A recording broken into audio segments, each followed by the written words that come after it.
This is CNN breaking news.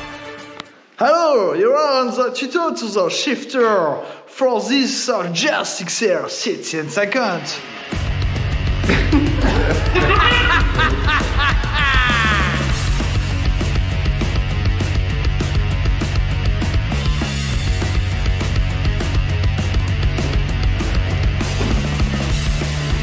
Éclatoum!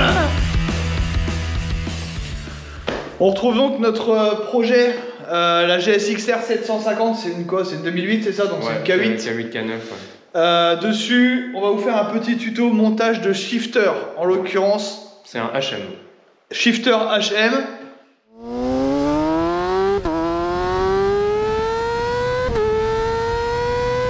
Alors, le shifter, c'est quoi? HM Quick Shifter.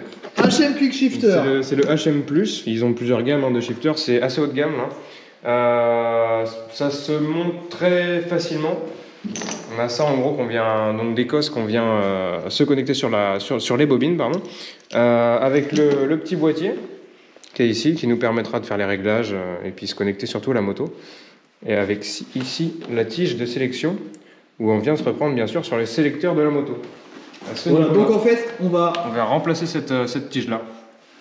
Voilà, on va remplacer cette tige-là en fait en mettant la tige qu'on a vue juste avant et en rajoutant le module dessus et qu'on va venir connecter aux bobines. Tiens, je vois que tu as déconnecté l'essence. Ouais. Toujours en mettant un petit chiffon, c'est important pour mon garage. Salopard. La première chose à faire, c'est démonter le réservoir pour déjà mettre toute la partie connectique haute. Et après, on s'attaquera sur la partie basse. Oh, mais quelle rapidité!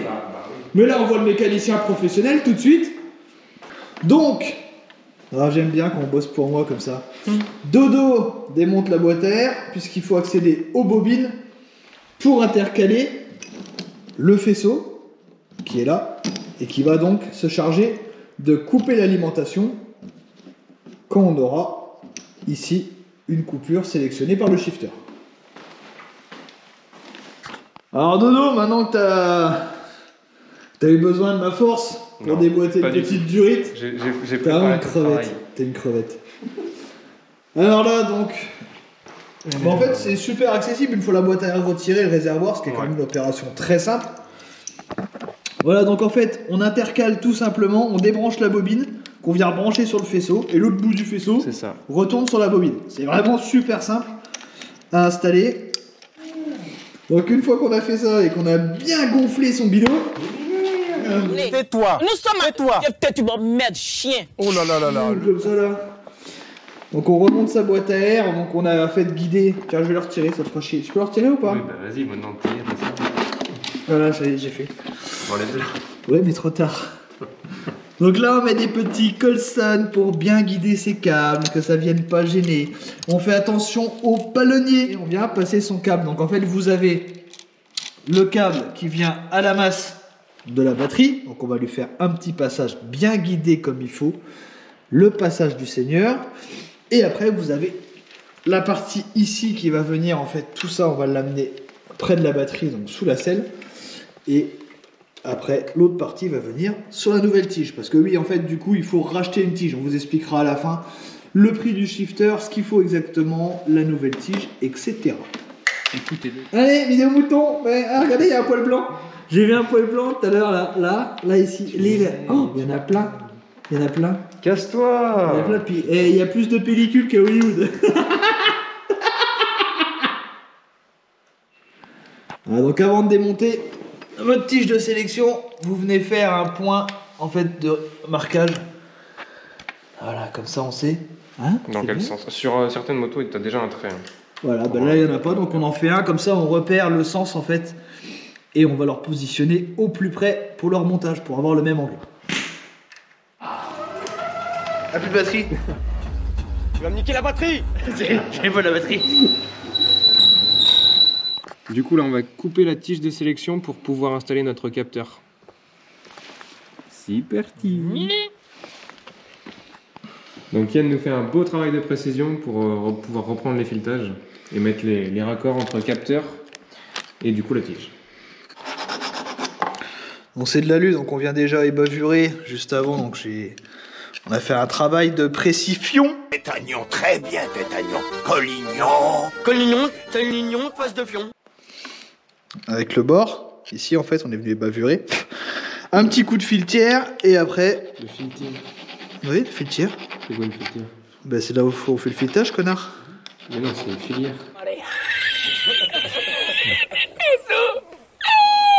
C'est pareil. Après cet excellent travail de précision, nous allons pouvoir monter la tige qui a été affinée à la lime avec amour. Top moumoute. Top moumoute. Eh, parle de moumoute. Oh putain. Un beau petit mouton celui-là. Hein. Donc, vous avez un filetage qui est inversé qu'on reprend sur le bas. Et on va donc monter la partie haute et le shifter.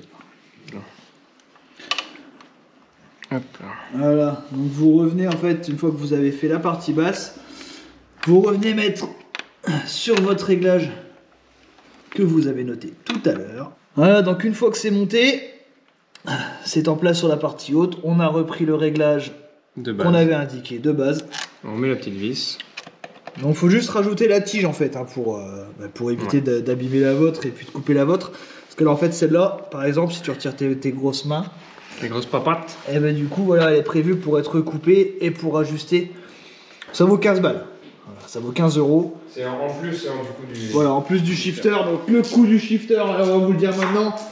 Point de suspense, mais vous allez le trouver aussi sur internet. On était sur 460 €.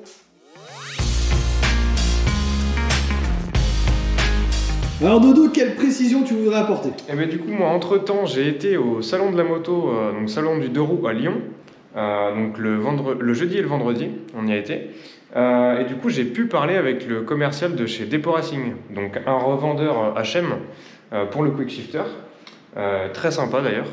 On a pas mal échangé sur pas mal de petits sujets. Et du coup, j'ai pu aller ensuite sur le site de Depot Racing et on a trouvé une notice en français. Voilà, donc pour les gens comme nous, en fait, ils ont fait une belle notice en français. C'est ça, exactement. Ça nous aurait simplifié les choses si on avait eu au moins l'intelligence de regarder un petit peu avant. Mais Ce que nous n'avons pas fait. Ouais, mais on aime bien se débrouiller par nous-mêmes. Vous savez, c'est le genre de personnes qui vont commencer à utiliser un appareil avant d'avoir lu la notice. Ben nous, on est un petit peu pareil. Donc du coup, en l'occurrence, ils nous ont pas mal aidé sur ce point et on a pu en savoir un peu plus avec une traduction un peu moins approximative que la nôtre. Alors, donc pour tout ce qui est réglage, déjà, on va vous montrer. Donc pour rentrer en fait en mode paramètre, en mode réglage, on met le contact et on appuie sur le sélecteur pour faire en fait une mise sous tension du capteur. Hop. Donc là on attend le chronomètre et à 0 on arrête. Hop là. Donc là je suis rentré en mode paramètre. Donc du coup ici on peut choisir si on est en mode compression ou extension. Donc c'est-à-dire si on a une boîte inversée ou non. Donc c'est où tout est expliqué dans la notice en français sur le site de Depot Racing. C'est ça exactement.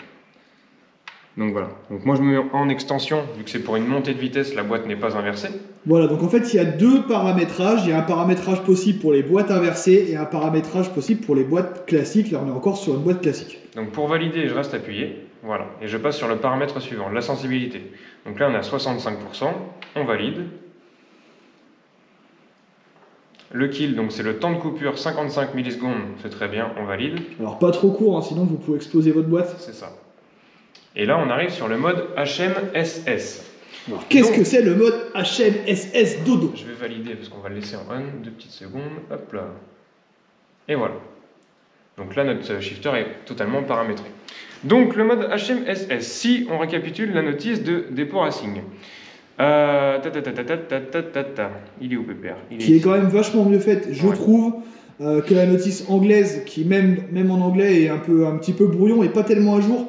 Parce que sur la notice anglaise, en fait, ils nous expliquent qu'il y a un bouton derrière à appuyer. Or, sur leur nouvelle version du HM, il n'y a pas de bouton. Le bouton, en fait, c'est la pression que vous allez exercer sur le sélecteur. Donc, en fait, il n'y a pas de bouton. Et tout ça, c'est bien détaillé sur la notice française, cette fois-ci, de Depot Racing. Donc le shifter HM plus SS se recalibre de manière automatique dès sa mise sous tension. Donc en fait c'est un mode où le module va recalibrer automatiquement les temps de coupure et la sensibilité. Et en permanence, c'est-à-dire que C'est ça. pendant que vous roulez, il va lui-même adapter ce qu'il estime être le mieux pour avoir un temps de coupure adapté et aussi que vous ayez une conduite la plus lisse possible et un changement de rapport le plus lisse possible pour pas avoir d'à-coups. Donc c'est le gros avantage de ce mode-là. Donc vous avez le normal et vous avez Voilà, on peut se cette mettre en version mode automatique ou manuel. Exactement. Là, en fait, suivant vous pouvez soit gérer, soit laisser gérer l'appareil pour vous. Exactement. Bon, mais c'est parfait. Eh ben, c'est une belle conclusion, ça, mon dodo. On Impeccable. va faire un petit essai comme ça vite pour voir. C'est ça. Donc on a remonté le réservoir, le compteur, on a ouvert un peu la porte de garage pour pas s'étouffer parce qu'on n'a pas prévu d'évacuation de gaz, d'échappement qui, je vous le rappelle, sont plutôt nocifs. Ah bon? Ah bon? Regardez la taxe de l'ami, l'astico là. Je croyais que c'était de la drogue. Arrête la drogue! Mais, Bon, on va faire un petit test, du coup. On démarre. Ok, test en statique, on a mis la béquille. Bah oui, sinon on va s'enfiler la tétée que carrément.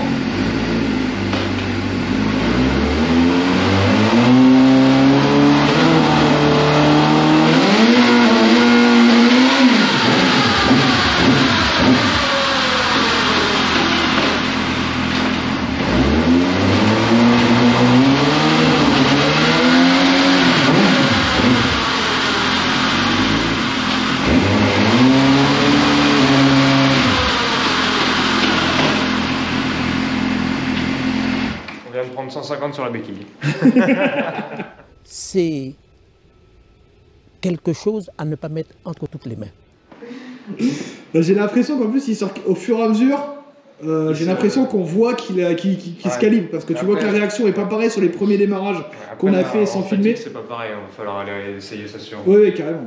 route fermée, bien sûr. Bon, bah alors ce shifter, honnêtement, c'est plutôt simple à installer. Ouais. Moi, je trouve ça, je veux dire, il y a juste, donc vous prenez la tige, vous recoupez, en fait, vous enlevez la longueur que vous avez besoin pour ajouter l'élément que vous avez dessus. Et puis voilà, et puis après, vous intercalez le faisceau sur les bobines, vous branchez le moins sur les batteries, et puis ça y est, vous réglez, vous calibrez. Et en fait, pas besoin de calibrer, en fait, c'est juste Bah, pour les après, réglages ouais, si on a besoin, nous on l'a mis en automatique. Tu Donc, peux te mettre en automatique comme en manuel. Et après, le mode automatique sera plus sensible au temps de coupure et sera vraiment plus souple. voilà, c'est surtout en fait, voilà, ça évite, comme on l'a dit déjà tout à l'heure, ça permet d'avoir des vitesses, en fait, un mode de coupure qui va éviter d'avoir une reprise qui va être sèche. C'est ça. Donc quelque chose qui est plutôt souple en conduite, puisque c'est l'avantage qu'on aura sur piste, c'est d'avoir une conduite souple, c'est ce que va apporter le shifter. Donc on va caser ça dans la boucle arrière. Et puis voilà, c'est fini. On vous dit à très vite pour d'autres essais. On vous rappelle aussi que sur le GSXR... T'as failli me toucher les... Faut pas le dire ça là, il y a des mots qu'il faut pas dire. Donc sur la GSXR qui est juste là, on avait essayé le LTEC Ouais, qui permettait de faire la synchro. C'est ça, exact. Outil qu'on va de nouveau utiliser sur Sur mon Kawa. sur ton Kawa, C'est sur ça. ton GPZ 900R. Donc on a plein de petits engins, appareils comme ça qui vont vous faciliter la vie ou des accessoires moto qu'on va tester Donc et sur lesquels on va celui-ci, faire des donc, petits épisodes. Ouais, le HM vient de chez Depot Racing. Voilà, donc il a été commandé là-haut et c'est pour ça que du coup il a échangé avec eux en disant il n'y a pas de bouton dessus. Maintenant il n'y a pas de bouton, mais en fait ils nous ont fait une notice en français qui corrige tout ça, tout ce que le fabricant n'a pas expliqué dans sa notice. Donc d'où l'intérêt de se fournir auprès des bonnes personnes. A très vite pour de nouveaux épisodes, n'hésitez pas à aller voir nos autres vidéos, vous abonner, mettre un petit pouce si ça vous a plu, liker, partager et tout ce qu'on peut retrouver communément sur ce type de format YouTube. Nous on est super sympa, on est deux, on est les binômes, le gogol et le mouton. À bientôt. Salut!